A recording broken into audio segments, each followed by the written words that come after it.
The marking ceremony was supposed to be hers. Neve stood at the edge of the crowd, her heart pounding with anticipation as the pack gathered in the great clearing beneath the full moon. Tonight was the night she had dreamed of since she was a girl. Tonight, Ronan would sink his teeth into her neck and claim her as his mate before the entire pack. Tonight, she would finally belong to someone. She smoothed her hands over the white dress she had spent 3 months saving for. It was simple, nothing like the silks the high-born wolves wore, but it was beautiful. She had wanted to look beautiful for him, for this moment, for the beginning of their life together. The pack alpha called for silence, and Neve's breath caught in her throat. Ronan stepped into the center of the clearing, tall and handsome in his ceremonial leathers.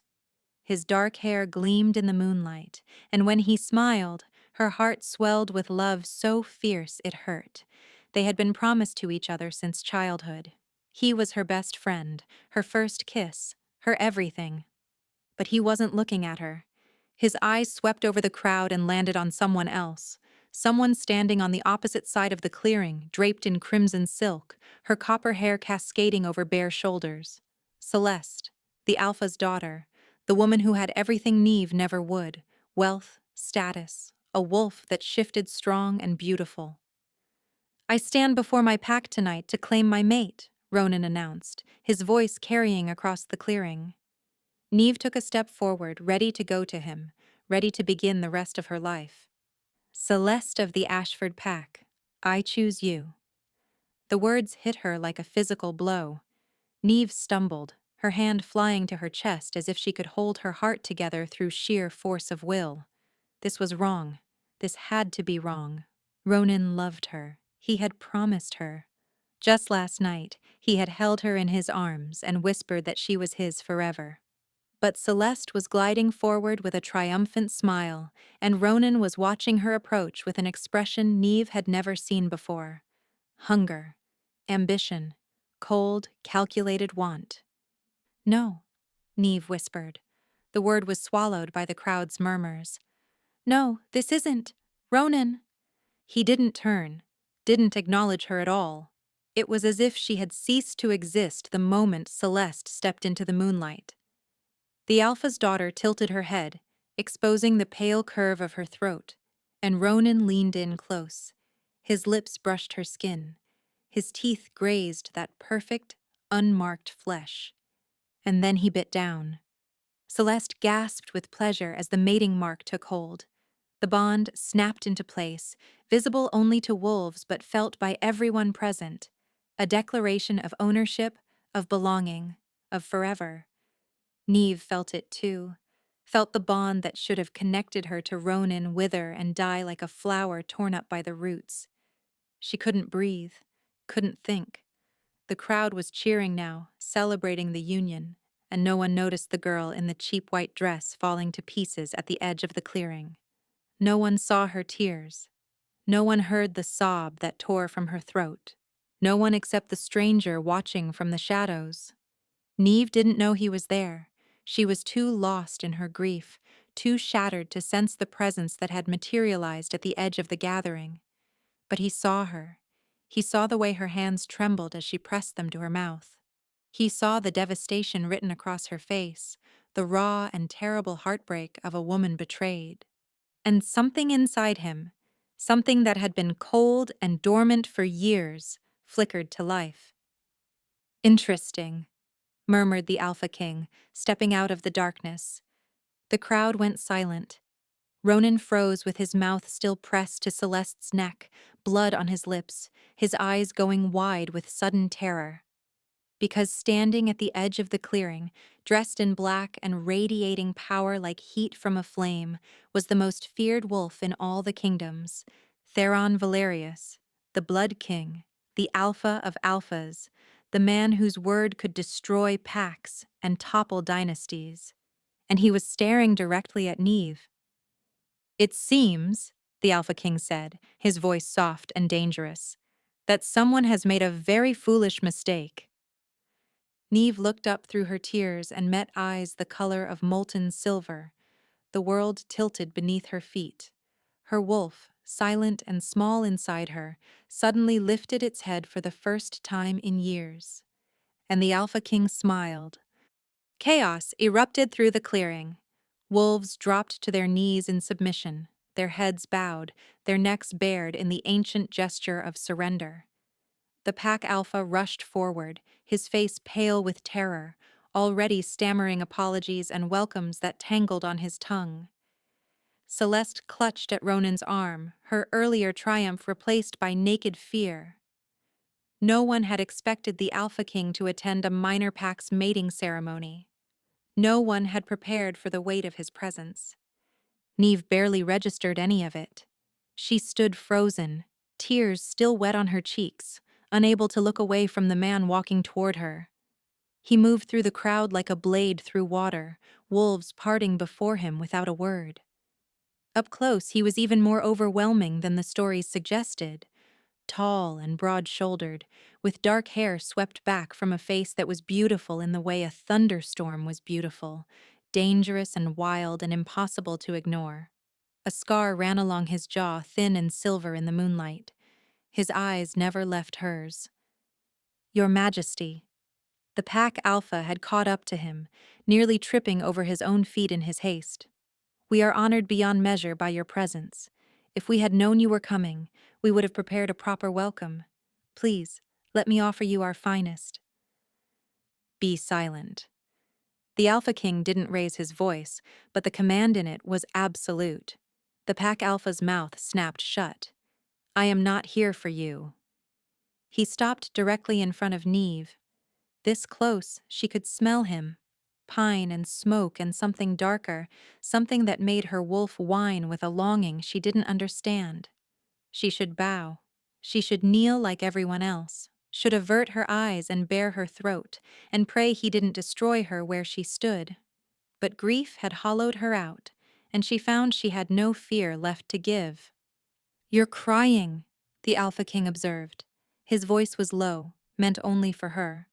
My heart was just ripped out in front of my entire pack. The words came out flat and empty. Tears seem appropriate. Something flickered in those silver eyes. Surprise, perhaps. Or amusement. Most wolves would not speak so boldly to their king. Most wolves have something left to lose. He studied her for a long moment. Neve felt the weight of his gaze like a physical thing, pressing against her skin, seeing past every wall she had ever built. She didn't know what he was looking for. She didn't care. Ronan had just chosen another woman. Nothing this king could do to her would hurt worse than that. What is your name? He asked. Neve. Neve Thornwood. And the wolf who rejected you? The one currently trembling behind his new mate like a coward? Despite everything, Neve felt a small spark of bitter satisfaction at the description.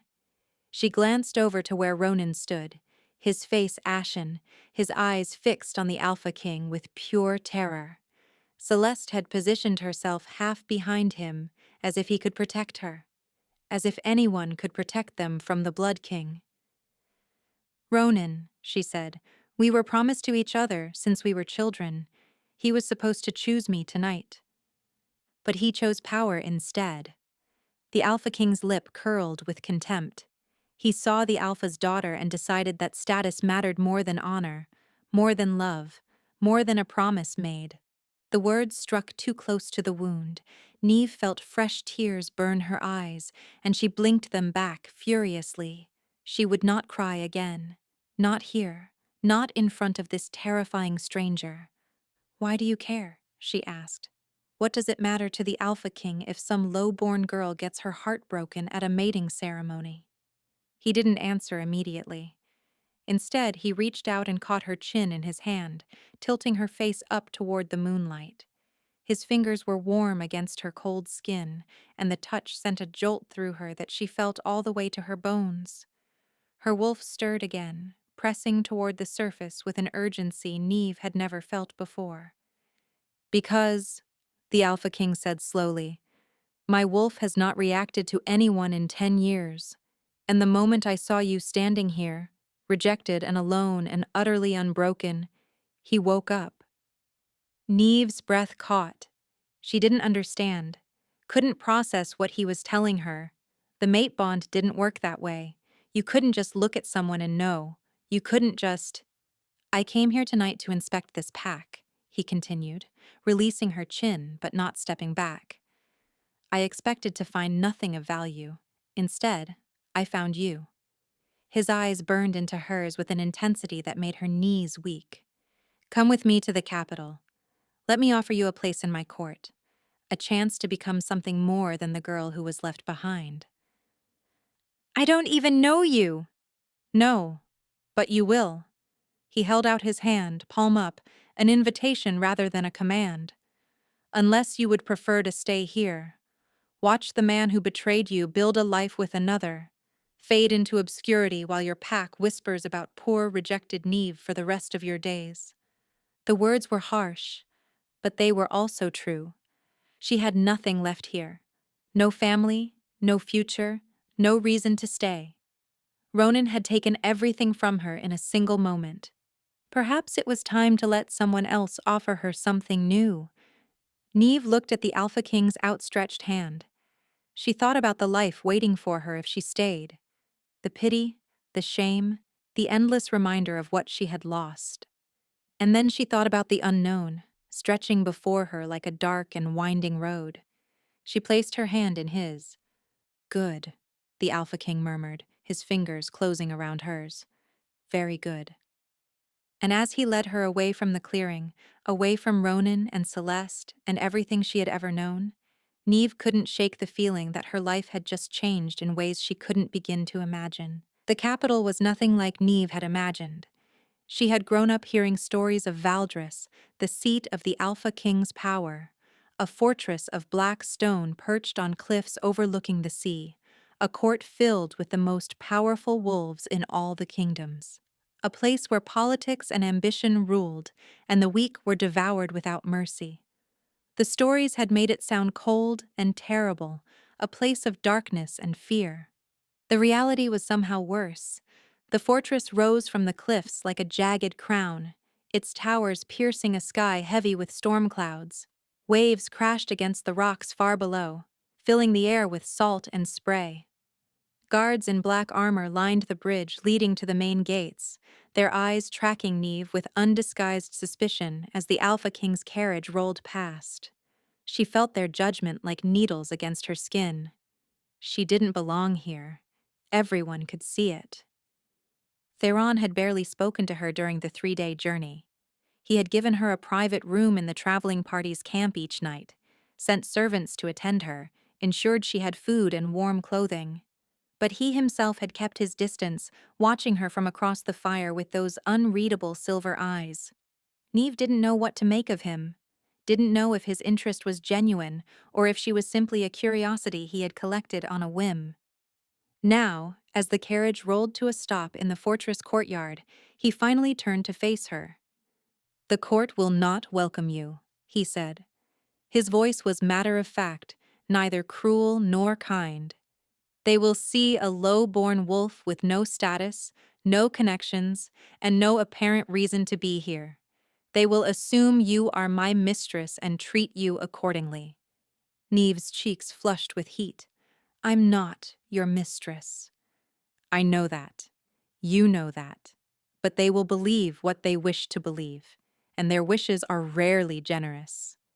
He leaned closer, and she caught his scent again, that intoxicating blend of pine and smoke that made her wolf press eagerly toward the surface. Do not let them break you.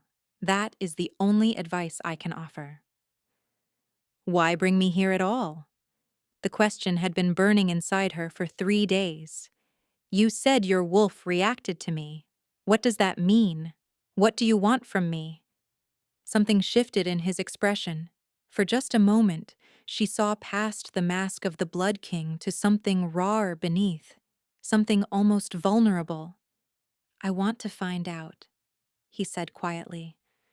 I want to know why, for the first time in a decade, I feel something other than emptiness. Before she could respond, the carriage door swung open.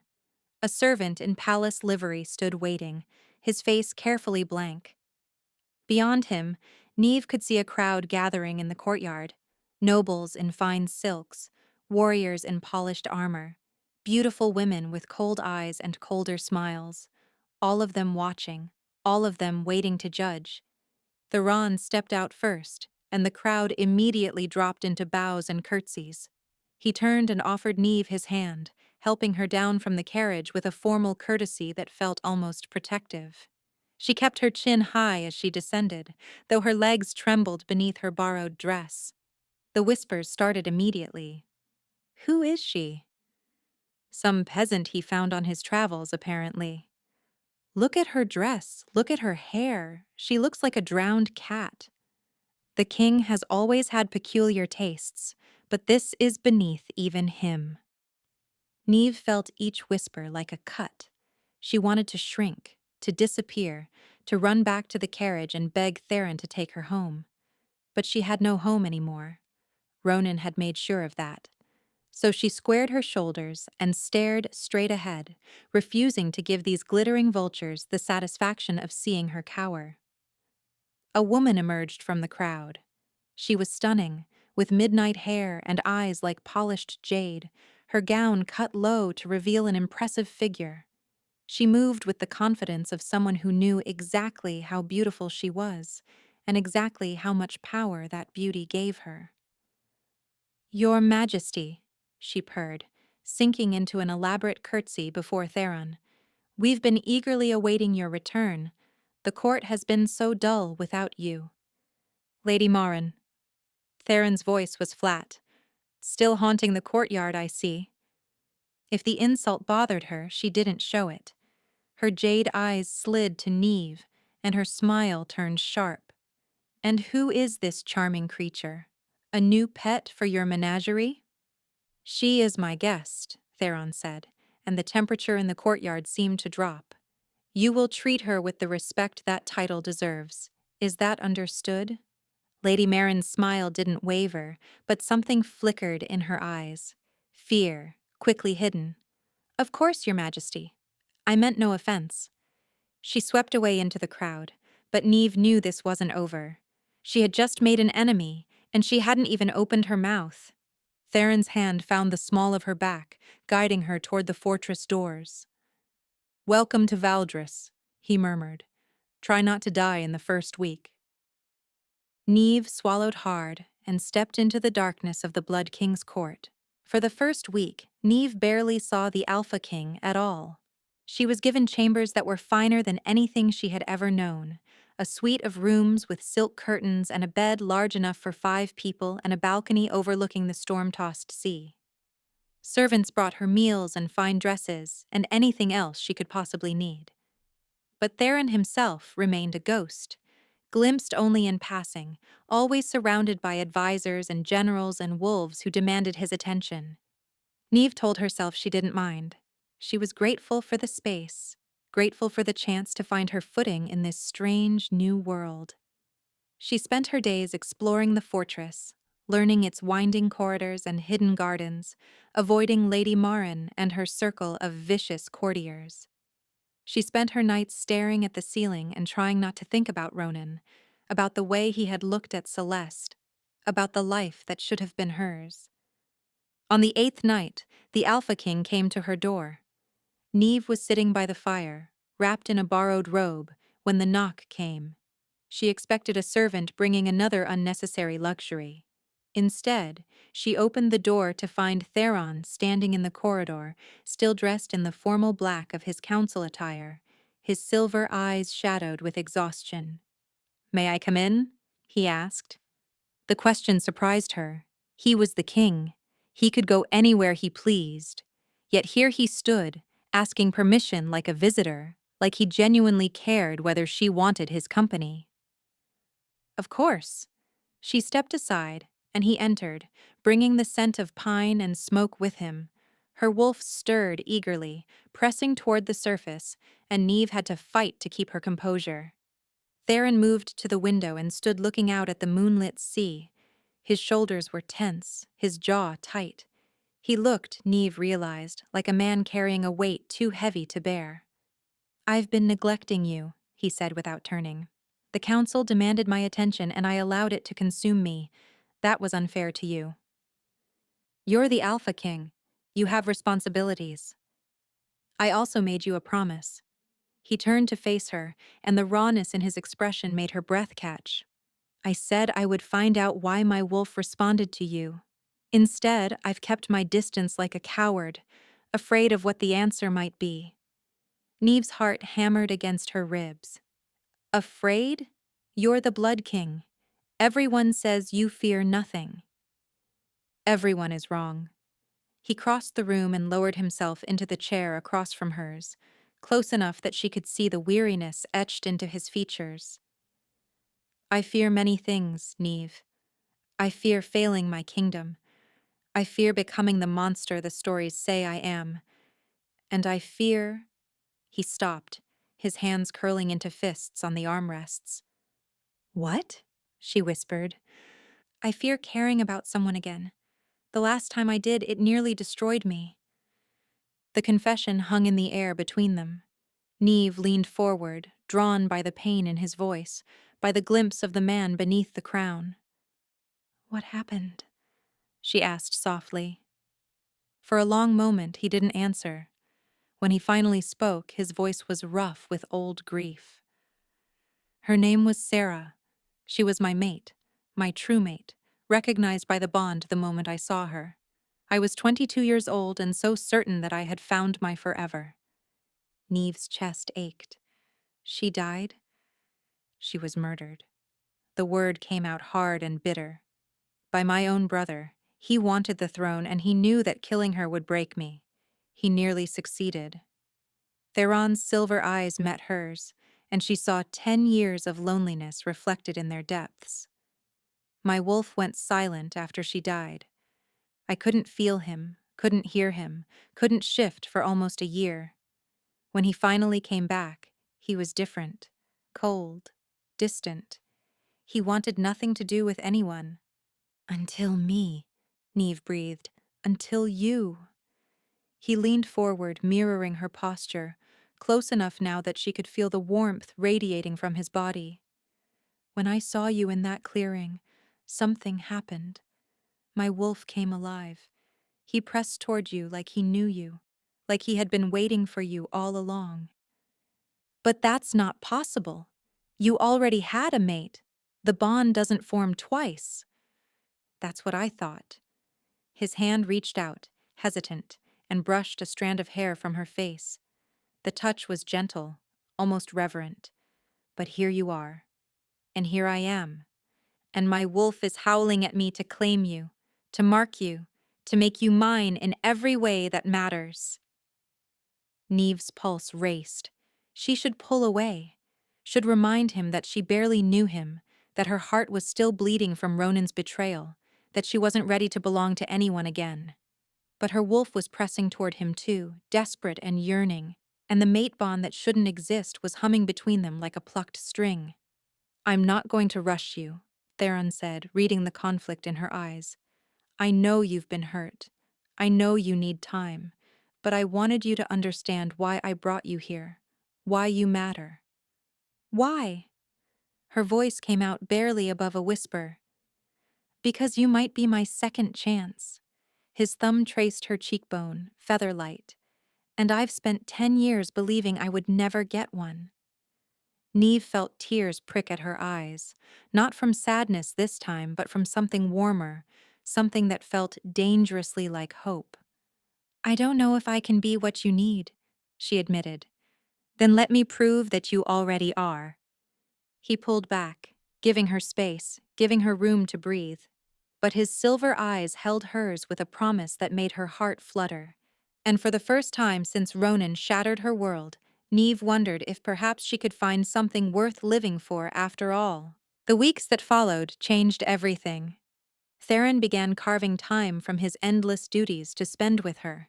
He took her riding along the cliffs, the salt wind whipping through their hair as they raced across the rocky terrain. He showed her the hidden library tucked beneath the fortress, where ancient texts lined the walls and dust motes danced in the candlelight.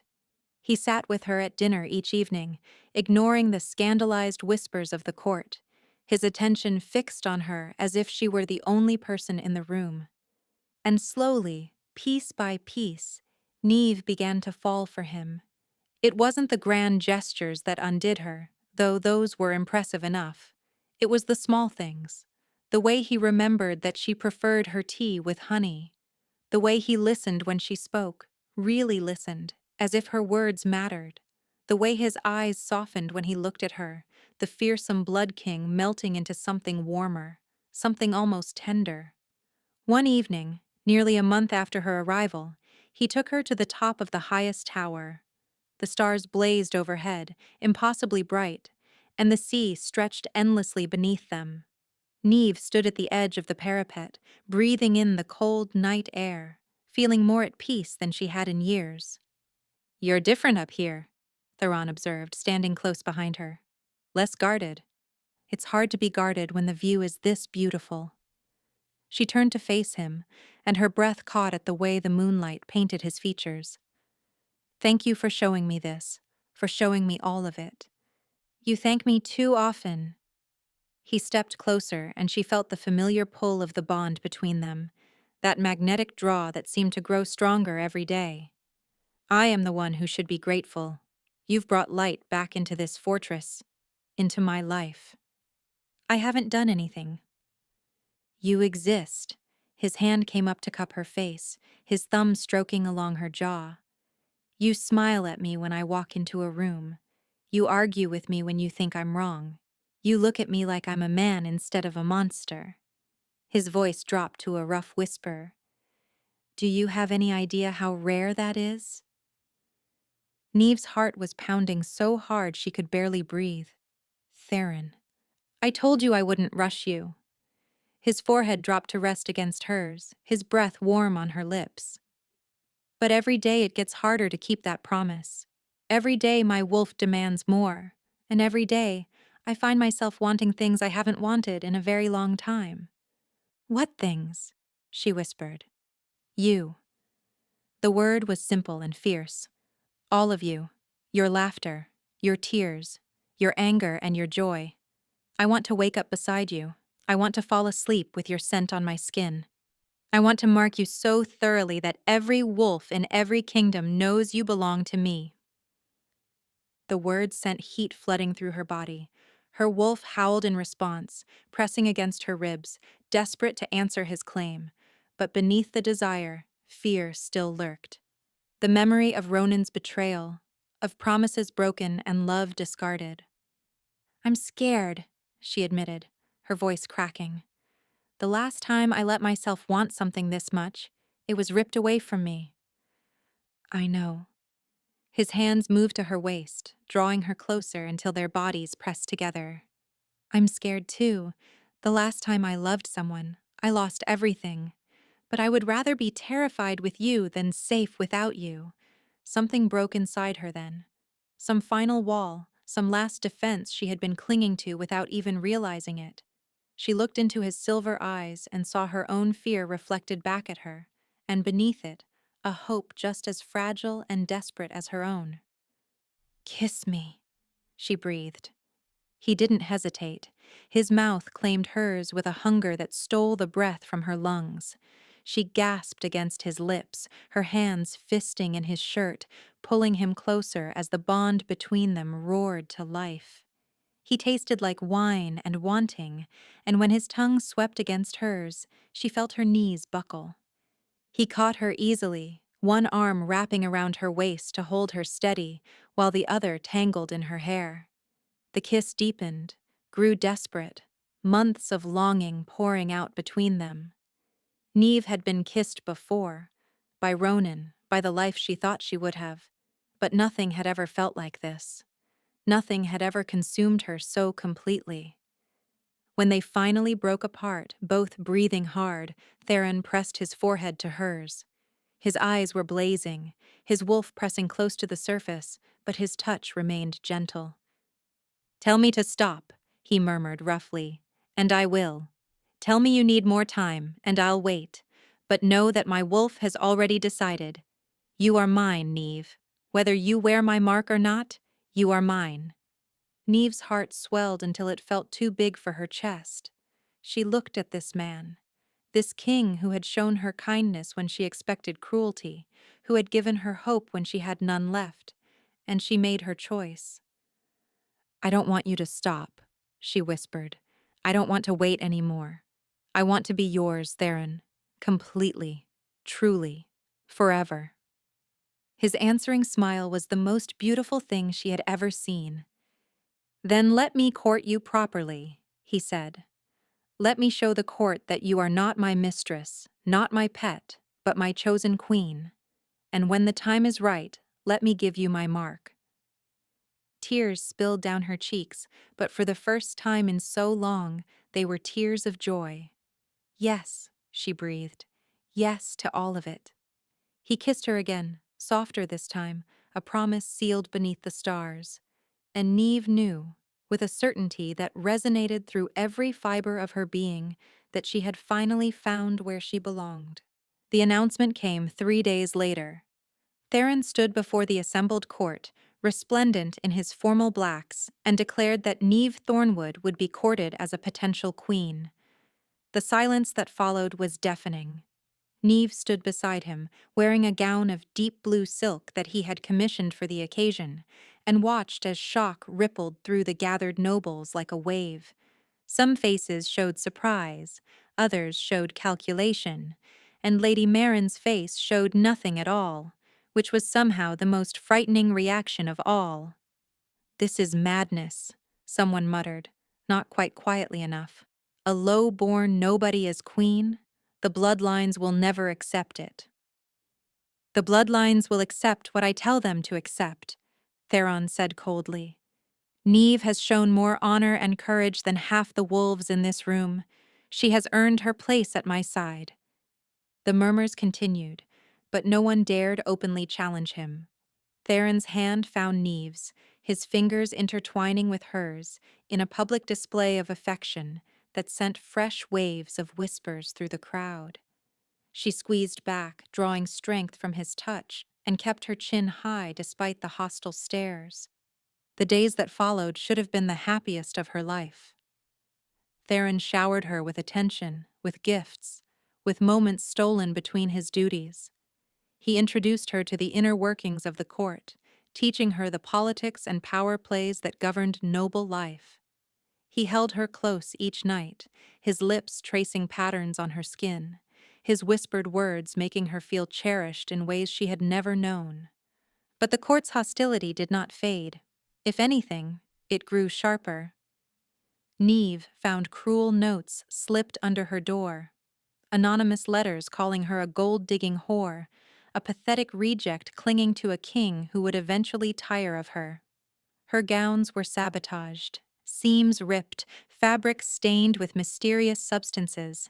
Servants who had once been helpful suddenly became forgetful, losing her messages and delivering her meals cold.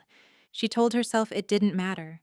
She had Theron. She had the bond growing stronger between them each day. But the constant cruelty wore at her, reopening wounds she had thought were beginning to heal. Then came the day she overheard Lady Marin in the gardens. Neve had been walking alone, seeking a moment of peace among the roses, when voices drifted to her from behind a hedge. She recognized Lady Marin's silken tones immediately and froze, instinct telling her to listen. "Everything is arranged," Lady Marin was saying. "The delegation from her former pack arrives tomorrow. Ronan and his new mate will be among them." Neve's blood turned to ice. "Excellent." The second voice was male, unfamiliar, dripping with satisfaction. "Once she sees him again, the old wound will reopen. She'll realize she was just using the king to make herself feel better. A rebound, nothing more." "And if that's not enough," Lady Marin continued, "I have other plans. The king may be infatuated with her now, but infatuation fades, especially when whispers reach his ears about his little pet meeting secretly with her former lover. She would never. She doesn't have to. We just need the king to believe she might." Lady Marin's laugh was cold and cruel. "Theron Valerius has been betrayed before. His first mate's death destroyed him. Plant the right seeds of doubt, and he'll tear himself apart without any help from us. Neve pressed her hand to her mouth, fighting the urge to scream. They were going to frame her, make it look like she was unfaithful, destroy everything she and Theron had built on a foundation of lies. She should run to Theron, should tell him everything she had heard. But even as the thought formed, doubt crept in. Would he believe her? Lady Marin was a noble, respected despite her sharp tongue. Neve was still an outsider, still viewed by many as an opportunist. If it came down to her word against Lady Marin's, which would the court believe? Which would Theron believe when his deepest fear was being betrayed by someone he loved? Neve slipped away before she could be discovered, her heart pounding, her thoughts racing. Ronan was coming. The man who had shattered her in front of everyone she knew. The man whose rejection had driven her into Theron's arms in the first place. And Lady Marin planned to use him as a weapon. She had to find a way to stop this, had to protect what she and Theron had built. But as she hurried back to her chambers, a terrible thought wormed its way into her mind. What if Theron saw Ronan and realized the truth? What if he looked at the man Neve had loved first and decided that she had only turned to him out of desperation? What if Lady Marin's lies took root not because Theron didn't trust her, but because some part of him had always wondered if he was just a replacement for the mate who had rejected her? The doubt settled into her chest like a cold stone, and somewhere in the fortress, Lady Marin smiled.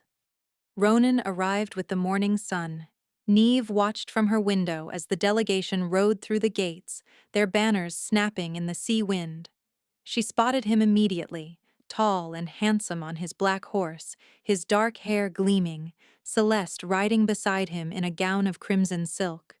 They looked perfect together, golden and beautiful and everything Neve was not. Her hands trembled against the windowsill. She had tried to tell Theron about Lady Marin's scheme the night before, but he had been called away to an emergency council meeting and hadn't returned until dawn. Now he was in the great hall, preparing to receive the delegation, and Neve was frozen in her chambers, unable to make her feet move. A knock at the door made her jump. A servant entered with a curtsy, her face carefully blank. "His Majesty requests your presence in the great hall, my lady. The delegation has arrived." There was no avoiding it. Neve smoothed her hands over her gown, pale silver today, chosen to match Theron's eyes, and forced herself to walk toward her fate. The great hall was packed with nobles and courtiers, all craning for a glimpse of the visiting wolves. Neve slipped through the crowd, making her way toward the raised dais where Theron sat on his throne. His silver eyes found hers the moment she entered, and some of the tension in his shoulders eased. He held out his hand to her, and she climbed the steps to stand at his side. "Breathe," he murmured, low enough that only she could hear. "Whatever happens, I am with you." She wanted to believe him, wanted to draw strength from his presence the way she had so many times before. But then the doors opened, and Ronan walked in, and everything inside her went cold. He looked the same. That was the cruelest part. The same easy smile, the same confident stride, the same dark eyes that had once looked at her with what she thought was love. Celeste clung to his arm, her copper hair cascading over her shoulders, the mating mark on her neck still fresh and pink. Ronan's gaze swept the hall, landed on Neve, and widened with shock. Then it shifted to something else entirely, something that looked almost like hunger. "Your Majesty." The Pack Alpha who led the delegation bowed low. "We are honored to be received at your court. May I present my son-in-law Ronan and my daughter Celeste." Theron's expression didn't change, but Neve felt his hand tighten around hers. "I know who they are. The wolf who rejected my intended queen in favor of political advancement." The words sent a ripple through the crowd. Ronan's face paled, then flushed with anger. Celeste's grip on his arm tightened, her eyes darting between the king and Neve with obvious alarm. "Your Majesty," Ronan said, his voice strained. That was a private matter between my pack. I meant no disrespect to the crown. And yet disrespect was given. Theron's voice was ice. You humiliated a woman in front of her entire community. You broke a promise made in childhood. You chose power over honor. His silver eyes bore into Ronan with undisguised contempt. I find myself curious what kind of wolf does such things. Neve should have felt satisfaction, should have relished watching Ronan squirm under the Alpha King's judgment. Instead, she felt sick, because Ronan was staring at her now with an expression she recognized all too well: regret, longing, the desperate look of a man who had realized, far too late, what he had thrown away. The reception continued, but Neve barely heard any of it. She stood at Theron's side, smiled when she was supposed to smile, and counted the moments until she could escape. When the delegation was finally dismissed to their quarters, she fled to the gardens, desperate for air. She didn't expect Ronan to follow her. Neve. His voice came from behind her, soft and familiar and poisonous. Please, I need to talk to you. She spun to face him. We have nothing to say to each other. I made a mistake. He stepped closer and she stepped back, her heart pounding. I was young and stupid and blinded by ambition, but I've regretted it every day since. Celeste, she's not you. She could never be you. You marked her. Neve's voice shook with fury. In front of everyone, you chose her. I was wrong. Another step closer. His dark eyes were pleading now, desperate. Come back with me. I'll reject the bond. I'll find a way to undo it. We can have the life we were supposed to have. For one terrible moment, the old wound tore open. The girl she had been, the one who had loved him with everything she had, trembled at the edges of her consciousness. But she wasn't that girl anymore.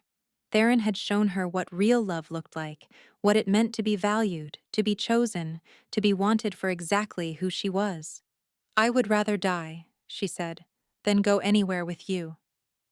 She turned to leave and found Theron standing at the edge of the garden, his face carved from stone. Theron. His name came out strangled. This isn't what it looks like. He followed me. I told him no. But Theron wasn't looking at her. He was looking at the space between her and Ronan, at how close they stood, at the intimate tableau they must have presented. And when his silver eyes finally met hers, she saw something that shattered her heart. Doubt. Return to your chambers, he said quietly. We will speak later. Theron, please. Later. The word was final, cold. He turned and walked away, and Neve watched him go with tears streaming down her face. Lady Marin's trap had sprung, and Neve had walked right into it. Neve spent the night alone, waiting for a summons that never came. She paced her chambers until her legs ached, replayed the garden scene 1,000 times in her mind, tried to think of what she could have done differently. She should have told Theron about Lady Marin's scheme the moment she overheard it. Should have trusted him with the truth instead of letting doubt poison her judgment. Now it was too late, and the man she loved thought she had betrayed him with the very wolf who had shattered her heart. By morning she had made a decision. If Theron wouldn't come to her, she would go to him. She would make him listen, make him understand, even if she had to pound on his door until her fists bled. She was halfway to his chambers when she heard the shouting. The sounds came from the throne room, raised voices, the clash of steel, a woman's scream. Neve broke into a run, her heart pounding with sudden terror. She burst through the doors to find chaos. Lady Marin stood in the center of the room, a knife pressed to the throat of a servant girl. Her jade eyes were wild, her perfect composure shattered. A ring of guards surrounded her, their weapons drawn but useless while she held the hostage. And Theron stood before her, his silver eyes blazing with fury, his wolf pressing so close to the surface that his features had begun to shift. Let her go, Marin, he growled. This is over. It's not over until I say it's over. Lady Marin's voice was shrill with desperation. I did everything right. I planned everything perfectly. That low-born whore was supposed to run back to her pathetic former mate. She was supposed to prove she was never worthy of you." Neve's blood ran cold. She stood frozen in the doorway, watching as the truth spilled from Lady Marin's lips like poison. "But she didn't run, did she?" Theron's voice was deadly calm. "She told him no. She chose me, and you couldn't stand it." "She doesn't deserve you," Lady Marin screamed. "I have loved you for years. I have waited and schemed and sacrificed everything, and you chose her. A nobody, a reject, a wolf so pathetic that her own mate threw her away." "He was never her mate." Theron took a step closer, and Lady Marin pressed the knife harder against the servant's throat. "The bond doesn't lie, Marin. It never did. Neve is my true mate. My wolf recognized her the moment I saw her. And you," his lip curled with disgust, "you are nothing but a jealous, scheming traitor who tried to destroy the best thing that ever happened to me." Neve's heart clenched at his words. He believed her. Despite what he had seen in the garden, despite his fears and doubts, he had found the truth. "How did you know?" Lady Marin demanded. "How did you find out?" "Because I'm not the fool you took me for." Theron gestured, and a guard stepped forward holding a sheaf of papers. "Your co-conspirator was more than happy to confess when faced with the alternative. The letters, the sabotage, the plan to frame Neve as unfaithful. It's all documented." Lady Marin's face contorted with rage. For a moment, Neve thought she would surrender.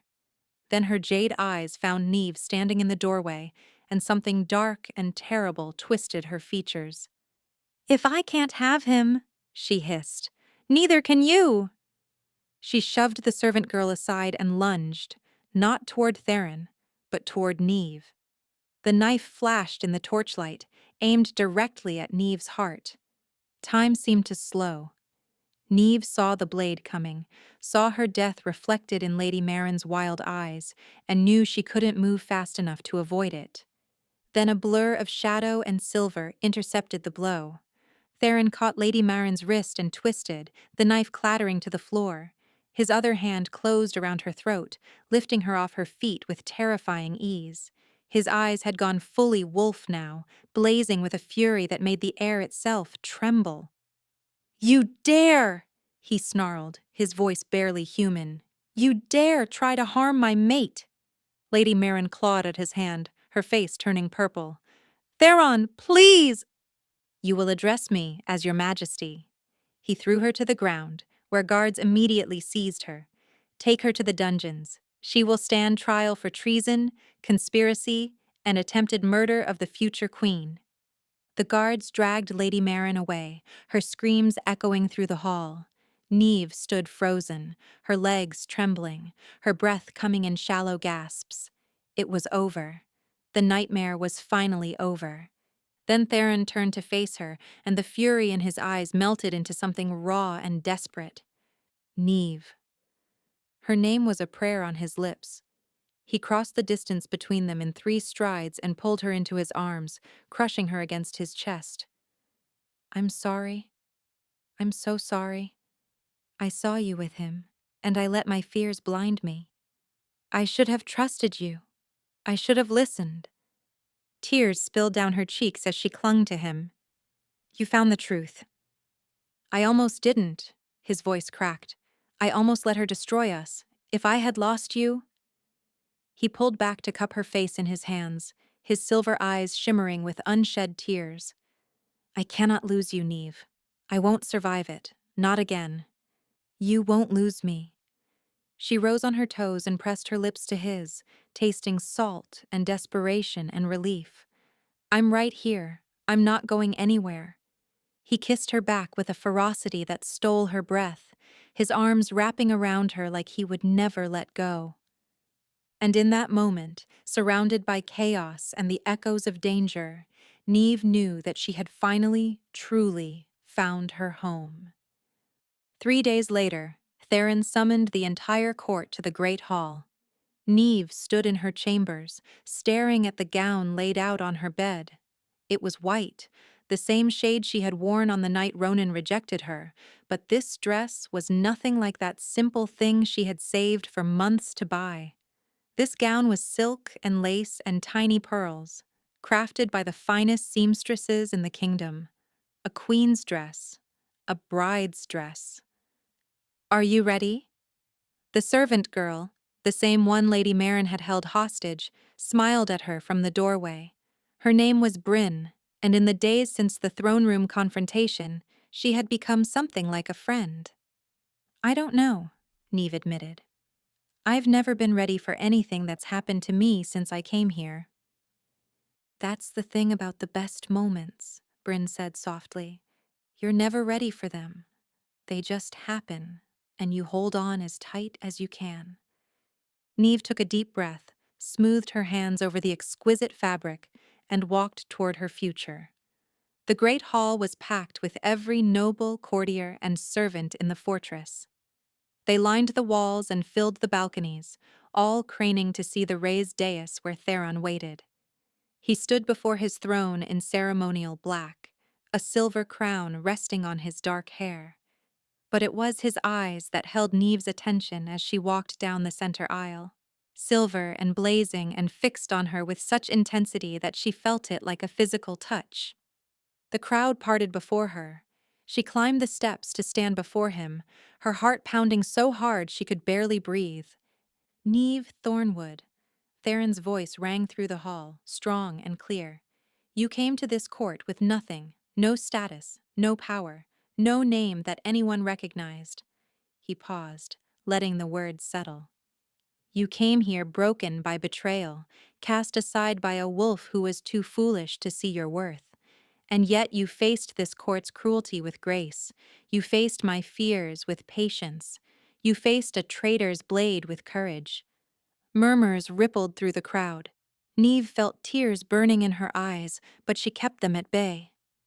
"I have ruled this kingdom for 15 years, Theron continued. "I have been called the Blood King, the Wolf of Iron, the Alpha of Alphas. Men fear my name. Enemies flee at the sight of my banner." His voice softened, and he took her hands in his. "But I have spent the last 10 of those years as the loneliest wolf alive. My first mate was taken from me.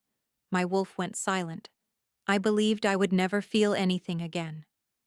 He sank to one knee. A gasp echoed through the hall. The Alpha King, kneeling before a low-born nobody from a minor pack.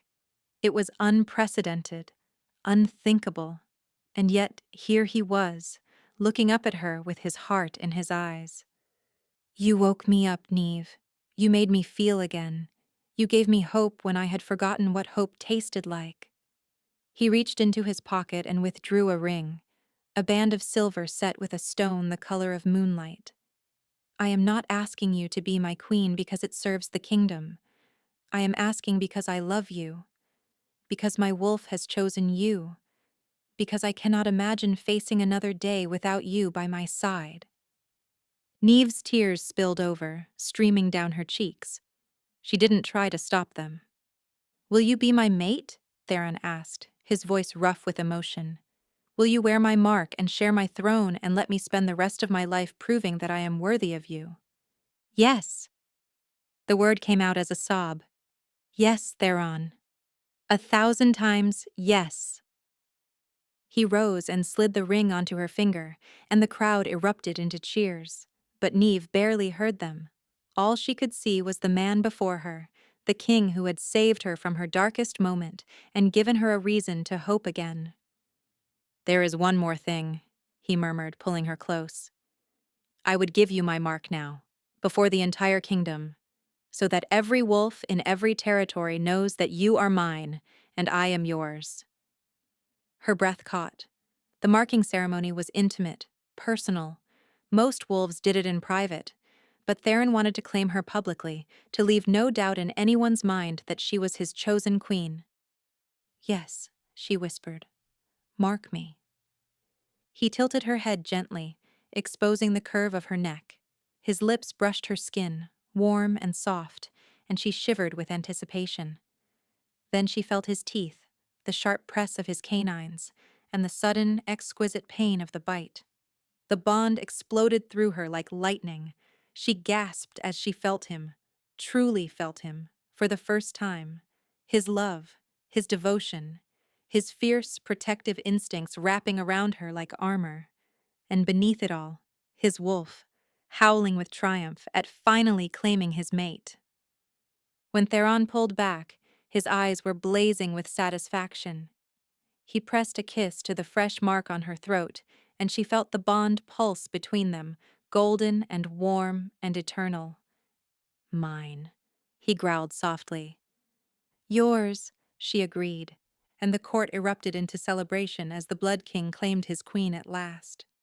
1 year later, Neve stood on the balcony of the Queen's chambers, watching the sun rise over the sea. So much had changed since that terrible night in the clearing. She pressed her hand to the mark on her throat, feeling the bond pulse warm and steady beneath her fingers. Through it, she could sense Theron in the council chamber 3 floors below, his focus, his determination, and the thread of love that connected them no matter how far apart they were. A knock at the door pulled her from her thoughts. Bryn entered with a curtsy and a knowing smile. The delegation from the Ashford pack is preparing to depart, Your Majesty. They've requested a moment with you before they leave. Neve's stomach tightened. She knew who would be among them. She found Ronan waiting in the entrance hall, Celeste hovering anxiously at his side. He looked diminished somehow, smaller than she remembered, his dark eyes shadowed with something that might have been regret. Celeste's copper hair had lost its luster, and the mating mark on her neck seemed to have faded. The bond between them, Neve realized, had never been strong. Perhaps it had never been real at all. Your Majesty. Ronan bowed low, the title awkward on his tongue. I wanted to thank you for your hospitality during our stay. The Alpha King extends hospitality to all visiting packs, Neve said evenly. It was nothing personal. He flinched at that. Neve, Your Majesty, I need you to know that I'm sorry. For everything. I was a fool, and I've paid for it every day since. She studied the man she had once loved with every fiber of her being, the man whose rejection had shattered her world. And she felt nothing. No anger, no bitterness, no lingering pain, just a quiet, settled peace. I forgive you, she said simply, not for your sake, but for mine. Holding on to that anger would only poison me. She smiled, and it was genuine. Besides, if you hadn't rejected me, I never would have found Theron, so in a way, I suppose I should thank you. Ronan's face crumpled. Celeste tugged at his arm, her expression pinched with jealousy, and together they retreated toward the waiting carriages. Neve watched them go without a shred of regret. Arms wrapped around her from behind, and she leaned back into Theron's warmth. That was generous of you, he murmured against her hair. More generous than he deserved. Perhaps, but I meant what I said. She turned in his arms to face him, her hands resting on his chest. He gave me you. How can I hate him for that? Theron's silver eyes softened. He pressed a kiss to her forehead, then her nose, then her lips, soft and sweet and full of promise. I have something to tell you, Neve whispered when they parted. Oh? His brow arched with curiosity. She took his hand and pressed it to her stomach. The healer confirmed it this morning. We're going to have a child. For a moment, Theron went completely still. Then his face broke into a smile so radiant it stole her breath, a smile she had never seen before, full of wonder and joy and a love so vast it seemed to fill the entire hall. A child, he breathed. Our child. Our child, she confirmed, tears of happiness spilling down her cheeks. He lifted her off her feet and spun her in a circle, laughing like a man reborn. When he set her down, he kissed her deeply, his hands cradling her face like she was the most precious thing in the world. I love you, he said fiercely. You and our child, my family, my pack, my everything. Neve smiled up at the man who had taken a broken, rejected girl and made her a queen. The man whose mark she wore with pride. The man whose child grew beneath her heart. I love you too, she whispered. Forever. Outside, the sun continued to rise, painting the sea in shades of gold. And in the fortress of the Blood King, a new chapter was just beginning. The end.